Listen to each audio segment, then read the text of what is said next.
Yeah, Most Days is an app that uses behavioral psychology to help you change your habits to then improve your life. The company was founded in 2020, so not that long ago. Here's the concept. I grew up surrounded by a lot of addiction, and basically what becomes clear, and I'm surrounded by a lot of recovery from addiction now, and what's very clear in that experience is that like the things you do or don't do most days really matter. So if you do the wrong set of things most days, you just totally destroy your life. And if you do the right set of things most days, you really uplift your life. And so for me personally, like I'm somebody who struggles to do the right things most days. And so I built a system to just help me just be my best self. So Brent says most people fail in the way in which they set their goals. About 10% of people will actually hit their New Year's resolutions. The reason for it is because most of us tend to just, write a list of things we want to change about our life, and then we'll maybe stick it on the fridge and hope it happens, right? Just hope it happens. In order for it actually to happen, he says you need to have a system in place for adopting those changes. The top recommendation is to keep the number of goals limited. So there's this amazing psychologist at the University of Scranton named John Norcross, spent 30 years studying New Year's resolutions and goal setting. And he says you should have 1.8 resolutions, which really means 1 or 2, but don't set more than 2. You can always add more later.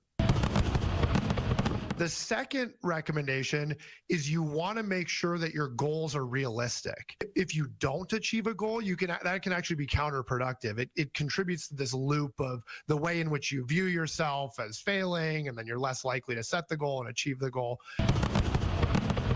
The third is you want to throw a wet blanket on your goals. It's important that you set the goal and you kind of fantasize about hitting the goal, but then you're really honest with yourself about the obstacles that stand in the way of achieving the goal. Okay, you want to run a marathon in 2024. All right, how much do you run today? What time are you going to run? Do you have running shoes? If you don't feel like going for the run that you have scheduled, what's a backup run? Who are you going to call for accountability if you stop running? You want to be really clear about the obstacles that are in the way of achieving the goal. And then the last recommendation I would have is you want to have an accountability partner. So you can get an accountability partner on most days. You can have a friend who's an accountability partner. And in that relationship, give yourself a little bit of carrot and a little bit of stick, right? So my wife is an Italian woman. She says she only rides her bike for carbs, right? And so it's like, okay, we ride somewhere to get croissants or something. So that's a little bit of a carrot. There's a little treat at the end of doing something that's healthy for herself. Or give yourself a stick. You would too? You yes, would go for yes. croissants? Okay, remember, you don't want to do too much too quickly. That's the bottom line. Set a few resolutions, achieve those resolutions, and then you can always add more.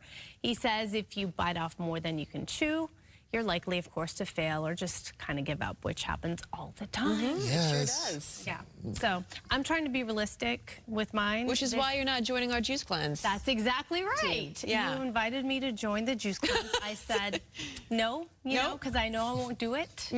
I know myself, so. You know what your limitations save are? my money, watch how it goes, maybe next time around. Oh yeah, she's gonna watch us and she'll fail offer first, and she will also offer some commentary. I am there for the commentary. Yes. No, but this year I'm just, I'm gonna try to go to bed earlier. That seems. That's doable. Logical and, yeah, doable. And the other one is a hard one for me. I'm going to try to work on saying no.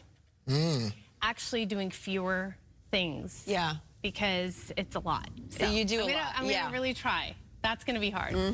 You guys? Probably the hardest of all.